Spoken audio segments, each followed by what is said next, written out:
Salut. Et maintenant, nous sommes à l'école 42. Je vais prendre une interview d'étudiants de 42. Et c'est Daniel et Elias. On a passé la piscine d'août 2019. Et oui, moi, quand vous savez, j'ai pas été prise.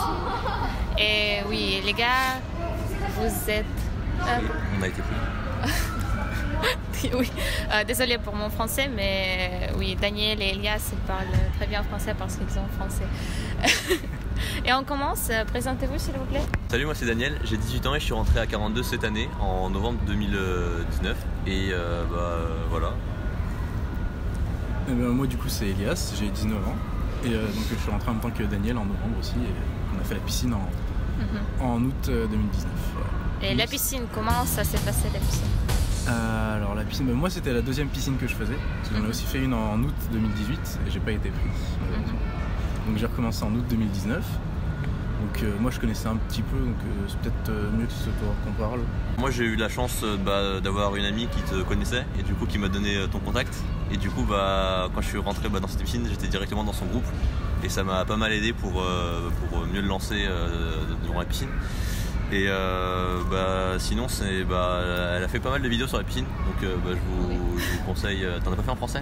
Non, en anglais et en russe. Anglais et en russe, mais c'est quand même assez compréhensible, donc je vous conseille d'aller voir ces vidéos. Mais sinon non, c'était une expérience assez incroyable que je vous conseille fortement de faire si vous avez un mois consacré à quelque chose dans un projet ou un défi à vous faire. Je vous conseille de faire la piscine. Et après, si ça vous intéresse, de continuer le cursus de 42. Et donc là, on va répondre à certaines questions qu'Anna va nous poser concernant 42. Oui, est-ce que tu peux ajouter de la piscine la chose la plus difficile ou, je sais pas, la plus mémorable, Alors, après nous, c'était quand même particulier parce qu'on a quand même eu un bon groupe. On était vraiment tous ensemble, on était assez unis et tout, donc ça s'est plutôt bien passé. Et même si au final tout le monde n'a pas été pris, c'était un peu décevant, voilà, mais on était quand même très contents d'être ensemble et tout, et on a fait des super rencontres. Et la différence entre ta première fois et la deuxième fois? Après du coup, comme c'était ma deuxième fois, j'étais un peu plus préparé. Parce qu'il y a beaucoup de gens qui viennent sans avoir codé jamais de leur vie, ou c'est la première fois qu'ils arrivent, c'est la première fois qu'ils voient en terminale. Du coup moi je connaissais un petit peu, donc peut-être eu plus de facilité grâce à ça. Après voilà, c'était très important aussi de rester avec plein de gens, comme on a fait. Du coup je pense que ça fait pas mal de souvenirs, de bons souvenirs. C'est ce qui fait que la piscine on s'en rappelle et que c'est quelque chose qu'on va s'en rappeler très longtemps, parce que on rencontre énormément de gens qu'on connaissait pas, et vu qu'on est tous en train de galérer, je sais pas, ça forme une espèce de petite famille. Et vraiment le plus important c'est de parler aux gens et pas rester seul, ne pas faire le loup solitaire à travailler tout seul et penser qu'on va mieux réussir comme ça. Parce que vraiment la piscine, je pense, tu y arriveras beaucoup plus, tu auras plus de chances d'être pris si tu as un groupe et si tu parles à pas mal de gens. Et voilà. Déjà, rien que pour finir la piscine, pour aller jusqu'au bout, c'est compliqué. T'es obligé d'avoir un groupe. Ouais, tout seul, sinon t'as codé avant. Mais si t'as pas codé avant, tout seul tu peux pas. Oui, voilà. T'as besoin, même moralement, t'as besoin qu'il y ait des gens qui te soutiennent, tout ça. D'accord. C'est aussi une expérience humaine. Voilà. Et est-ce que vous conseillez les gens pour mieux préparer les piscines, qu'est-ce qu'on doit faire? Le shell. Voir vitesse. Bien dormir. Ouais, bien dormir. Bien dormir aussi. Beaucoup dormir. Pas dormir ici aussi. Ne pas dormir. C'est sympa ici aussi. Non, je pense dormir ici, c'est compliqué, non? La lumière allumée, le froid. C'est une expérience à vivre. Les gens qui dorment avec les yeux ouverts. Non, il y a eu quand même pas mal de surprises, ça crée des souvenirs. Moi personnellement, je vous conseille de pas dormir à l'école. Mais Elias, il a dormi. Ouais. Donc il y a deux points de vue. Oui, ça dépend. Il y a des bons côtés, des moins bons côtés. Tu dors peut-être mieux si tu dors chez toi. Ou mais je sais pas, ça change un peu les idées, quoi. Ouais. Ça permet de te sortir un peu. Ça dépend des personnes. Si il y en a, elles arrivent à rester tout le temps penser à la même chose. Mais il y en a d'autres, moi ça me saoulait, à la fin de la journée j'avais besoin de penser à autre chose et tout, donc ça dépend des personnes, mais moi pour penser à autre chose et faire un tour, de pas dormir dans l'école. Mais non, sinon c'est voir vraiment les quelques bases du C. Et Open Classroom, ça a des super bons cours. Sinon, on peut trouver facilement les PDF des exercices qu'on doit faire durant la piscine. On peut les trouver facilement sur. Ouais, mais j'ai voulu faire comme ça et juste j'ai regardé ça et. Je pense que tu comprends rien quand tu regardes. Ouais, vraiment, mec. Genre quand je suis arrivé, j'ai vu les exos, j'étais en mode mais je comprends rien à ce qu'ils me demandent. Donc en fait, il faut plutôt. Non, moi je conseille, c'est d'aller faire les cours Open Classroom. Genre ils te font un peu les trucs généraux. Et tu peux voir quelques bases et comprendre comment fonctionne une fonction, ce que c'est les arguments et ça. Et après, si on a juste ces quelques bases, ça vous permet d'être un peu plus libre les premiers jours et plus approfondir certains trucs. Et surtout ne pas bloquer. Si à un moment vous bloquez sur un exo, mais que vous pouvez valider le module, je pense le valider et après revenir dessus. Oui.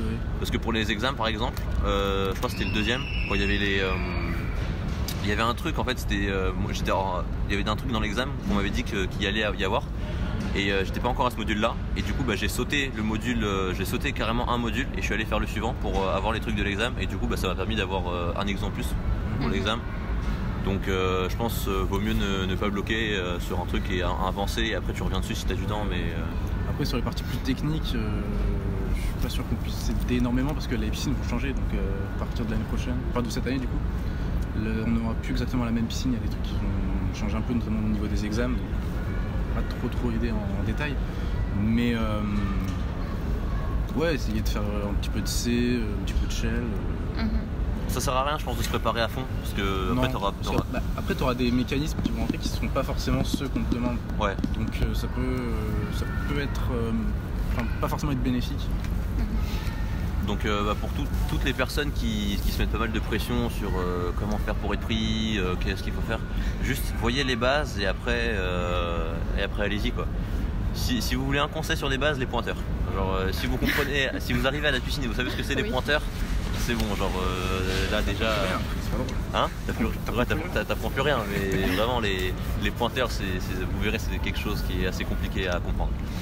D'accord. Et maintenant, 42 pour tant que vous êtes étudiante? C'est différent. Au niveau du rythme, c'est plus le même que celui de la piscine. Là, on a vraiment beaucoup plus de temps. Je pense, là, il y avait eu les grèves à Paris, donc pendant un mois, il n'y avait pas de transport et tout. Du coup, pendant un mois, je suis pas venu. Et j'ai pas vraiment beaucoup travaillé chez moi. Et c'est pas pour autant je pense pas qu'on soit, peut-être qu'on a pris un peu trop tard, mais on n'est pas, pour pas être grossier, on n'est pas dans la merde quoi. Et toi, pour toi? On a clairement beaucoup plus de temps qu'en piscine, ça c'est sûr, c'est pas du tout la même chose. Après on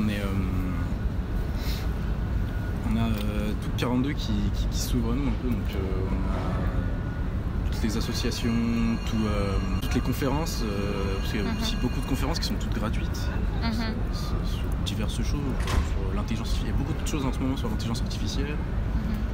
Et combien de temps tu passes à l'école? Tu restes à l'école? Alors, à l'école, je dirais peut-être... Par jour, combien d'heures environ? 8 heures par jour, après ça diffère beaucoup, c'est très différent. Et on n'a pas vraiment de semaine, on peut y aller des fois le samedi ou le dimanche, on peut même des fois rester toute la nuit, et ça ne sera pas forcément choquant. D'accord, et après, avec le deadline Black Hole? Ah, le Black Hole? Oui. Est-ce que, là il a changé pour nous, mais celui d'avant, ça sert à rien d'en parler je pense. Est-ce que vous pouvez expliquer qu'est-ce que c'est le Black Hole, qu'est-ce que c'est Holygraph et tout ça? Oui. En gros, le Black Hole, c'est on donne, on va dire la deadline en fait, c'est tant que on nous donne 100 jours environ, et donc on va dire c'est notre barre de vie, genre on a 100 jours, et pour regagner des jours, on doit rendre des projets, et donc si d'ici ces 100 jours t'as pas rendu de projet, donc t'as pas regagné de jours, t'es Black Hole quoi, t'es viré quoi. Ouais, en gros on a un compteur de jours sur l'intra quand on se connecte. Et si ce compteur atteint 0, on ne peut plus venir à l'école, on est éjecté. Et pour du coup augmenter ce compteur, on doit rendre des projets. Et avec le programme, on a les cercles. Ouais, l'olligraphe, ils ont changé le programme. Et donc, je te donnerai une image du nouveau programme. Et donc, en fait, on a plein de cercles, on va dire c'est le tronc commun, c'est ce qu'on est tous obligés de faire. Et après, on a des branches spécialisées sur pas mal de trucs que je connais pas. Et j'ai vu, il y avait un peu dans le domaine du virus, de l'intelligence artificielle. En gros, il y a 3 gros pôles. Quand on sort du tronc commun, dans le tronc commun, on fait surtout au début, on fait surtout du C. Après, on fait un petit peu de tout au final. Ouais, on goûte un peu tout. Ouais, c'est ça.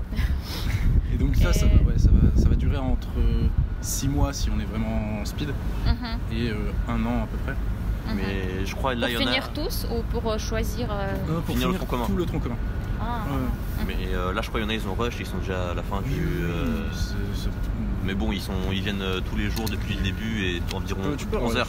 Tu peux rush, mais. D'accord. Et est-ce que vous pensez de faire le stage ou faire le stage? Comment l'école vous aide de trouver le stage? Là en vrai on vient de commencer donc c'est un peu une question à laquelle moi je pourrais pas répondre, mais toi je sais pas. C'est pas trop à l'ordre du jour parce que le stage c'est pareil, c'est en fin de quand on a fini le tronc commun du coup. Et on peut faire plusieurs stages.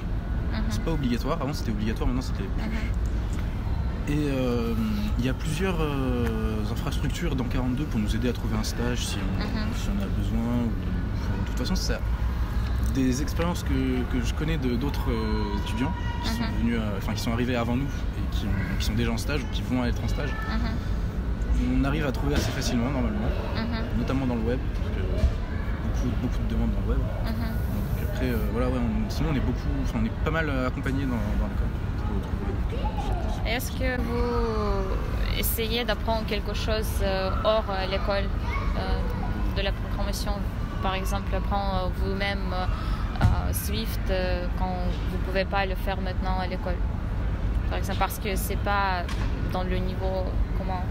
Il n'est pas encore dans le tronc commun, mais on a le temps de le faire. Mais moi perso, j'ai pas encore trouvé mon rythme. Enfin, je suis encore un peu en vacances, on va dire. En fait, c'est vraiment 42, c'est vraiment différent. Il te jette. Enfin, faut vraiment que tu t'organises toi-même. Enfin, si t'as du mal avec l'organisation, c'est super galère. Donc moi, j'ai pas encore trouvé le rythme ou une routine en fait de travail. Mais sinon, avec le temps qu'on a, on peut facilement faire apprendre d'autres choses en même temps. Oui, c'est ça. T'as une certaine autodiscipline à avoir pour trouver ton rythme et tout. Et après te caler bien pour pouvoir après avoir d'autres projets. Mais sinon, c'est vraiment pas gênant de pouvoir mettre d'autres projets. Par exemple, il y a Benjamin qui est là. Benjamin a trop le piton. Vas-y.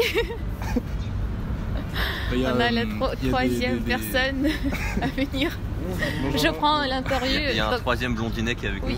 Et vous regardez, vous êtes blonde. C'était le défi. Si dans notre compagnie, si vous êtes prise, donc vous devez changer la couleur de votre cheveux. Là ça repousse doucement. Et la dernière question pour vous, comment pensez-vous de votre avenir? Travailler où? Dans une grande entreprise ou start-up pour créer votre projet, votre start-up? Personnellement, je ne sais pas encore. Je vais essayer d'explorer toutes les branches qui sont offertes par le cursus de 42 afin d'essayer d'affiner mon profil et de voir ce qui me correspond le plus dans les domaines de l'informatique et de la programmation. D'accord. Daniel? Moi, c'est à peu près la même chose, mais en vrai, je serais plus intéressé par créer ma propre boîte ou, je sais pas, une application un peu dans le genre. Je sais pas. Faut encore voir ce que le cursus nous offre comme compétences, et après on verra. Moi du coup je suis plus un peu comme Benjamin, je sais pas trop exactement, je voudrais un petit peu explorer le cursus pour voir vers quelle branche me tourner. Du coup j'ai la branche web qui m'intéresse pas mal et le graphique, peut-être après faire du jeu vidéo ou jouer. Ouais. Et quelques mots pour les gens qui nous regardent, les conseils, je sais pas, les gens qui pensent d'entrer le domaine d'informatique par exemple. Il y a d'excellentes ressources en ligne déjà pour s'intéresser au milieu de l'informatique. Donc il y a des sites qui permettent par exemple, je sais plus, c'est Scratch le nom je crois, qui permettent de vraiment s'initier au milieu de l'information et de comprendre comment ça marche. Après on peut aussi aller sur des sites comme Stack Overflow ou comment il s'appelle le deuxième, Stack Overflow ou Open Classroom, qui donne plein de ressources pour s'intéresser à la programmation et développer ses compétences dans n'importe quel domaine, parce que les sites sont très très fournis et avec une communauté très très active. Oui, bah voilà. Moi j'ai plus rien d'autre à dire. On est fatigué un peu. Oui, on a passé beaucoup de temps dehors. Merci beaucoup d'avoir regardé cette vidéo. J'espère que ça vous plaît. Ça vous a plu, oui. Ok, et j'espère que ça vous ça vous a donné Ça vous a donné quelques pensées pour aller à l'école ou commencer à apprendre à coder. Ouais, merci. Merci pour pas de quoi. tous les... Merci Benjamin, merci Daniel, merci Elias. Et on se voit dans une prochaine vidéo. Bye bye. Salut.